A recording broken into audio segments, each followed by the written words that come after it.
Voice of Indonesia. Dari Indonesia untuk dunia. Pendengar tahu nggak sih kalau Karisma Event Nusantara akan di-launching nih 27 Januari nanti. Dan ada 110 event berkualitas nih akan hadir sepanjang tahun 2024. Nah, ini spill sedikit nih pendengar ya, kalau para pendengar belum tahu ya. Jadi Karisma Event Nusantara ini atau KEN ini merupakan salah satu strategi kolaborasi Kemenparekraf RI tentunya bersama daerah melalui penyelenggaraan event-event berkualitas nih. Nah, penasaran nggak sih event apa aja nih yang masuk KEN 2024 dan bagaimana dampak KEN juga untuk ekosistem event di Indonesia? Karenanya saya akan ngobrol nih melalui Zoom dengan Pak Menteri Bapak Sandiaga Uno dan sudah tersambung, jadi kita sapa saja ya pendengar. Halo, apa kabar Pak Menteri? Alhamdulillah baik-baik. Assalamualaikum warahmatullahi wabarakatuh. Waalaikum. Mbak Dora Pardede, horas. Waalaikumsalam Pak. Nih seneng banget biasanya ketemunya di WBSU ya. Betul banget. Sekarang kita bisa ngobrol nih. Biasanya rebutan ya untuk tanya nih sama Pak Menteri. Sekarang bisa puas-puasin nih nanya nih sama Pak Menteri. Dan sebelumnya nih Pak, sebelum kita mulai ngobrol seru ya, kita sapa dulu nih para pendengar di RRI Perbatasan. Karena siaran Voice of Indonesia di-relay oleh RRI Perbatasan. Jadi kita sapa, halo Pak pendengar di RRI Entikong, Nunukan, Batam, Bengkalis, Rote, Sumba, Sungai Penuh, Talaut, Bintuhan, Saumlaki, dan wilayah perbatasan Indonesia lainnya. Apa kabar semua? Mungkin Pak Menteri mau sapa para pendengar kita nih di RRI Perbatasan. Ya, terima kasih teman-teman di RRI Perbatasan yang masih terus tune in membersamai kita pagi ini. Dan mohon maaf tadi lagunya terpotong sedikit, saya juga lagi menikmati. Karena bahasan kita ini sangat-sangat strategis juga buat teman-teman RRI Perbatasan, karena ada juga event-event kita di perbatasan, di Skau, di Entikong, dan beberapa perbatasan lainnya. Terima kasih semua dan sukses, selalu jaga kesehatan. Oke, terima kasih Pak Menteri ya. Dan ini penting juga para pendengar di RRI Perbatasan untuk tahu nih, untuk kepoin ya. Kira-kira event-eventnya di tanggal berapa dan di mana saja nih, dan apa saja event-event yang akan digelar nih di daerah-daerah perbatasan di Indonesia. Dan ini langsung saja nih Pak Menteri, ini ajang atau program dari KEN ini kan sudah setiap tahun bergulir ya dan digelar. Sebenarnya apa sih Pak dampak langsung keikutsertaan event-event daerah dalam KEN ini? Ya, KEN ini singkatan dari Karisma Event Nusantara yang merupakan transformasi daripada Calendar of Event nasional, dan ini juga adalah strategi kolaborasi Kemenparekraf dengan beberapa dinas pariwisata dan ekosistem, stakeholders dan pemangku kepentingan pariwisata dan ekonomi kreatif di seluruh wilayah Nusantara, juga melibatkan dunia usaha dengan penyelenggaraan event berkualitas. Tujuannya, Mbak Dora, untuk mempromosikan destinasi pariwisata dan produk ekonomi kreatif setempat, meningkatkan jumlah pergerakan Wisnus, dan tentunya mengajak kunjungan Wisman. Wisatawan mancanegara dan wisatawan Nusantara akan kita manjakan dengan potensi lokal yang memberdayakan masyarakat dan tentunya memberikan dampak positif terhadap ekonomi, sosial, budaya, lingkungan. Nah, ini penting sekali nih, menjaga kelestarian alam dan prinsip pembangunan berkelanjutan. Proses seleksi event ini sangat-sangat ketat, sangat-sangat dikurasi dan diseleksi oleh tim panel dari bukan hanya Kemenparekraf tapi juga melibatkan kurator profesional dan independen sesuai dengan pentahelix dari institusi pendidikan, dunia usaha, media, dan juga komunitas. Latar belakangnya mumpuni banget. Nah, kurasi KEN ini juga bertujuan untuk menjaring event-event daerah, Mbak Dora, dan para pemirsa yang berkualitas agar mendorong peningkatan daya saing penyelenggaraan event di daerah. Selanjutnya diberikan pendukungan ketika berhasil lolos ke dalam seleksi KEN, dan rencananya tahun ini seluruh jajaran dari Kemenparekraf akan membagi tugas untuk hadir di setiap acara KEN di seluruh wilayah Indonesia. Oke, tadi seperti yang Bapak sampaikan kalau lolos kurasi akan ada bentuk dukungan ya dan juga pendampingan. Itu bentuk konkretnya seperti apa nih Pak? Bentuk konkretnya adalah bagian promosi. Kita akan promosikan event ini secara masif di seluruh kanal media kita. Yang kedua tentunya beberapa nanti akan memilih untuk hadir di acara favorit dari Mbak Dora, yaitu Weekly Brief. Yang Mbak Dora selalu hadir, terima kasih. Juga selain promosi kita akan memberikan bantuan pendanaan dan juga bantuan mengkurasi eventnya. Event-event ini tentunya adalah event-event unggulan. Jadi kita harus tingkatkan setiap tahunnya agar lebih berkualitas.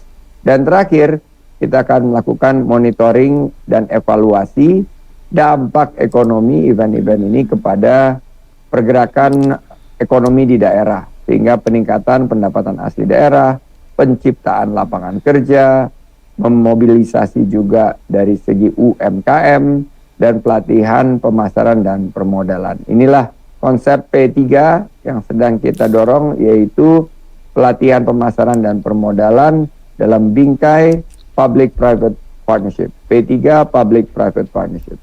Oke, dan ini tadi seperti yang Bapak bilang ini juga untuk mendongkrak pergerakan wisatawan dan juga untuk manfaatnya untuk membentuk ekosistem event sendiri. Kalau menurut Pak Sandiaga Uno, event-event kita saat ini sudah seberapa baikkah dan seberapa potensialkan ya Pak?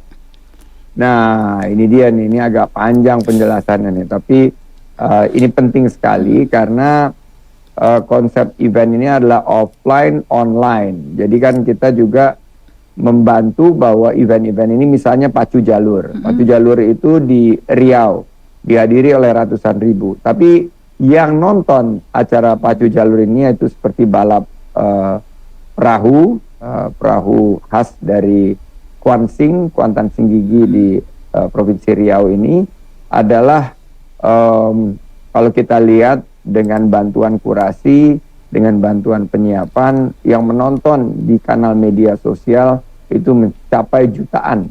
Dan ini menjadi bukan hanya event yang ditonton oleh masyarakat lokal, tapi juga oleh audiens internasional. Dan event-event yang diajukan ini sudah terlebih dahulu melalui proses kurasi. Kurasinya di tingkat provinsi. Selanjutnya provinsi melalui Dinas Pariwisatanya mengajukan maksimal 10 event unggulan terkurasi ke kami di Kemenparekraf.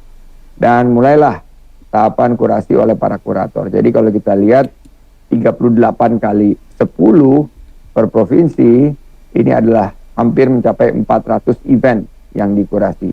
Tipe event ini yang diajukan adalah event budaya, seni, musik, karnaval, dan yang lagi naik daun kuliner dong.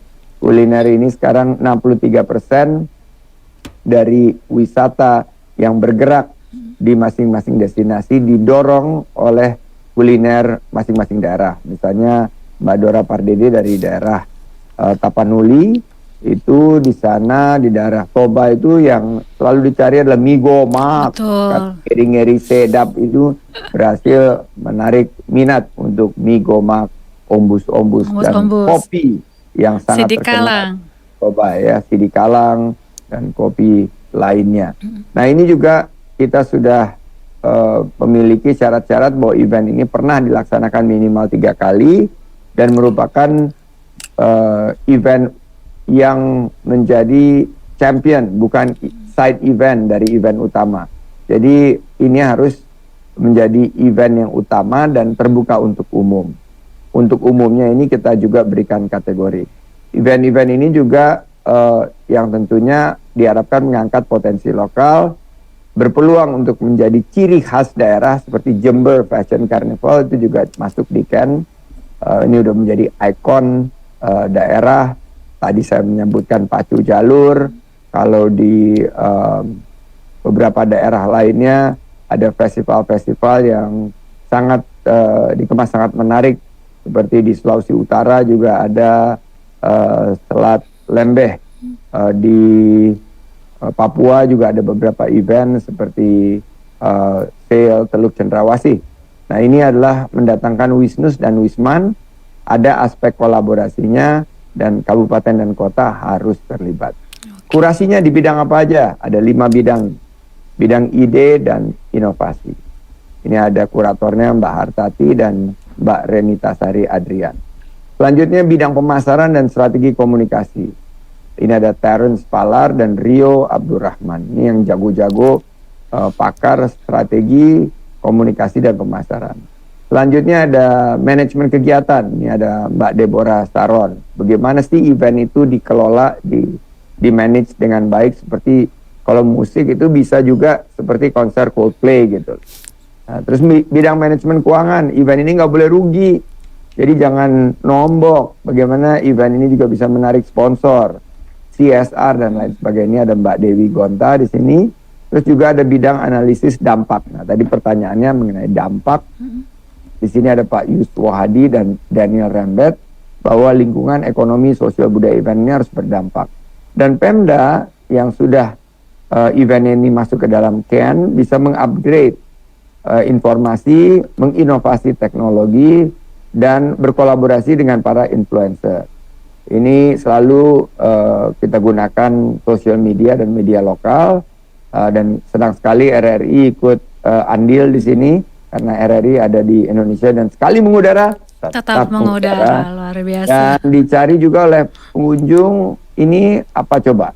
Adalah unsur festifnya, unsur keramaiannya, dan tentu akan beda pengalaman yang didapat dan tentunya meninggalkan kenangan. Nah, apa saja nih dampaknya nih untuk menutup penjelasan panjang ini? Pelaksanaan CAN tahun 2023 berkontribusi nilai produksi dan barang jasa output Indonesia 212 miliar rupiah dan PDB hampir mencapai 200 miliar. Nilai perputaran uang dengan 7,4 juta pengunjung mencapai 12,4 triliun.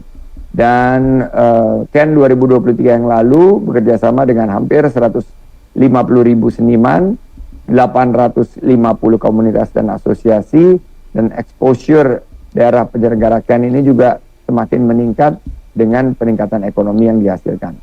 CAN 2023 juga mampu meningkatkan omset hampir 12.000 pelaku usaha yang terlibat, 80% meningkat sampai di atas 10 juta, dan dibandingkan dengan hari biasa, tambahan omset tersebut meningkat 50-100%. Terakhir, dampak CAN 2023, 62% adalah Wisnus, dan 2/3, 66,7% Wisman sangat berminat untuk datang kembali ke acara CAN berikutnya. Jadi ini seperti repeat customer. Jadi ini adalah pariwisata yang berkualitas, mereka ingin kembali lagi, dan tentunya mereka akan merekomendasi event-event CAN ini kepada kerabat, kepada sahabat, dan kepada masyarakat lainnya. Wow, dampaknya luar biasa luar nih biasa, Pak, untuk event-event CAN, Mbak Dora. Mbak Dora ada rencana nggak nih datang ke acara CAN yang mana nih? Aku tuh ini Pak, Spice Island Fest ya di Banda Neira.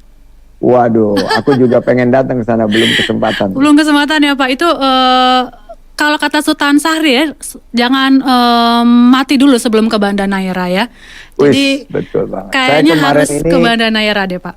Kemarin ini saya ke Luwu di daerah Sulawesi Tengah, dan saya melihat ada festival telur maleo, itu luar biasa sekali. Itu telur maleo ya Pak ya? Ya, itu ada prosesinya untuk dibawa ke Banggai, dan di sana luar biasa kita lihat bukan hanya adat tapi juga partisipasi masyarakat. Oke.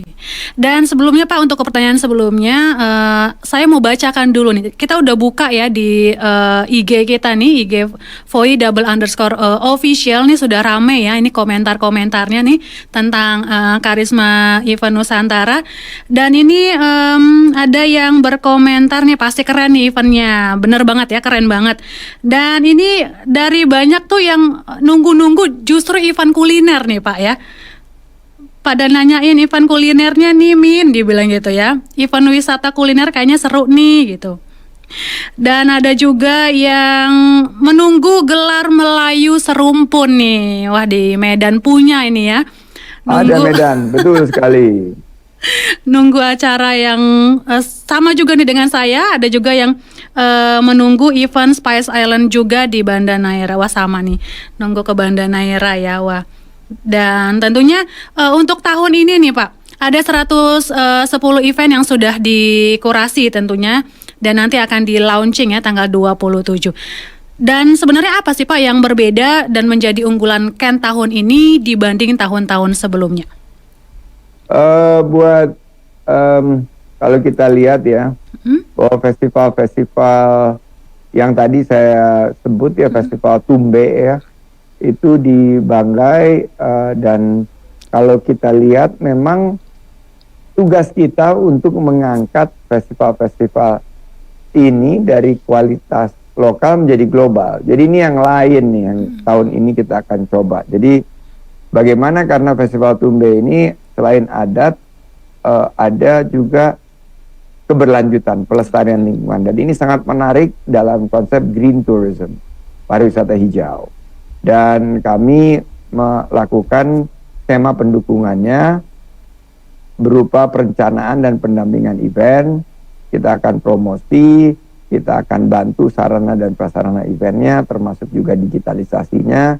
Saat pelaksanaan event itu kami juga hadir untuk memastikan dengan kunjungan dan juga pengisi event-event yang menarik, musiknya, juga dari segi seni dan budayanya, tapi juga kulinernya. Nah, ini yang super excited Ditunggu, ya. nih semua. Ditunggu.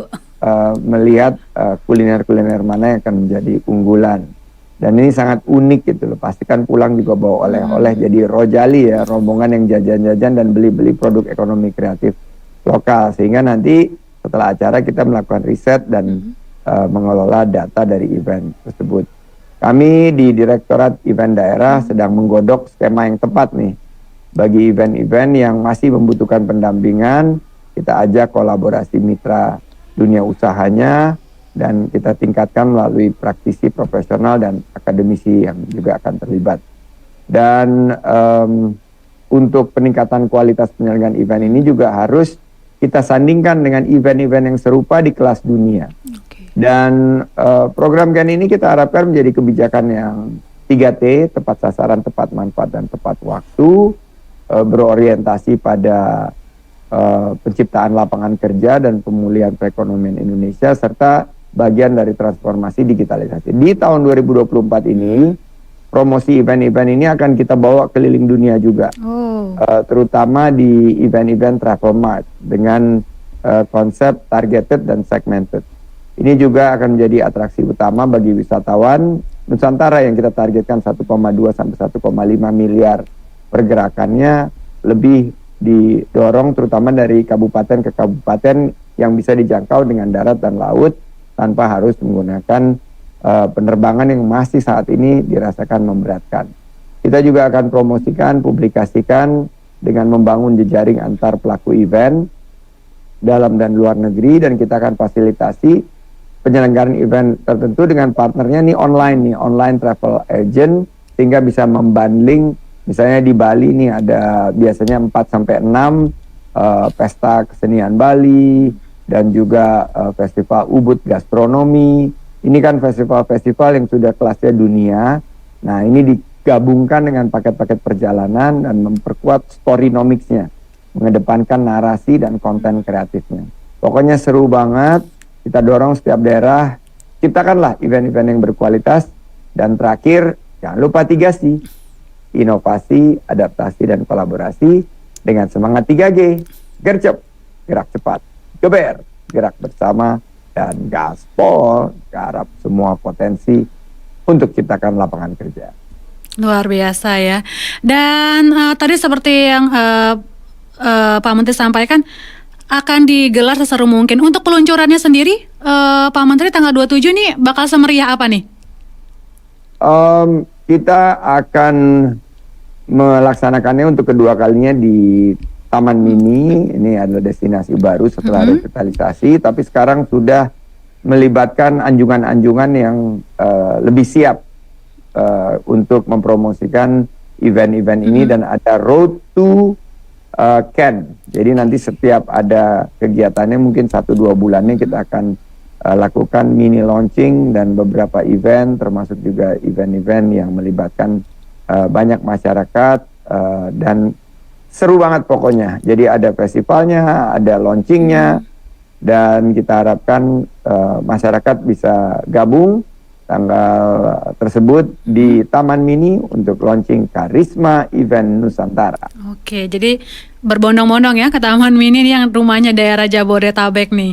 Dan terakhir Pak Menteri ini bisa mungkin sampaikan mungkin harapan Pak Menteri dan juga untuk program Ken ke depannya seperti apa nih Pak Menteri?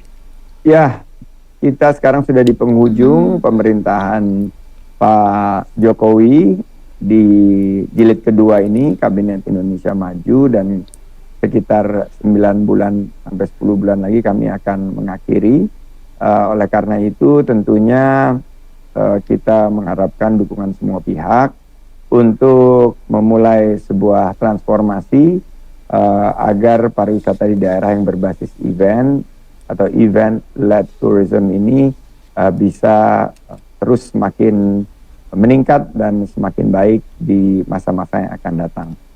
Dukungan masyarakat dan seluruh pihak Pentahelix, pemangku kepentingan, dunia usaha, terutama UMKM, institusi pendidikan, terutama universitas dan SMK pariwisata, juga dukungan dari komunitas, pemerintah pusat dan daerah, serta juga media seperti RRI Voice of Indonesia. Terima kasih, dan terakhir juga saya ingin menyemangati teman-teman yang ada di perbatasan, semangat karena ada festival cross border juga yang akan kita dorong sebagai bagian daripada kemeriahan kita di seluruh wilayah Nusantara. Thank you so much. Sukses selalu. Terima kasih Pak Menteri. Semangat untuk teman-teman juga di area perbatasan. Ada acara untuk healing kita ya? Ada dong. Ada dong ya. Seru banget. Seru banget. Terima kasih Pak Menteri. Sehat dan sukses selalu, dan juga semoga Ken berlangsung dengan sukses sepanjang 2024 ini. Terima kasih Pak Menteri. Ya, pendengar Voice of Indonesia, demikian tadi bincang-bincang hangat saya dengan Menteri Pariwisata dan Ekonomi Kreatif Sandiaga Uno terkait pelaksanaan Karisma Event Nusantara 2024. Dan ditunggu kehadirannya nih para pendengar di event-event yang digelar sepanjang tahun 2024 ini. Ajak semua ya untuk menikmati ya healing bersama dengan Karisma Event Nusantara. Voice of Indonesia, dari Indonesia untuk dunia.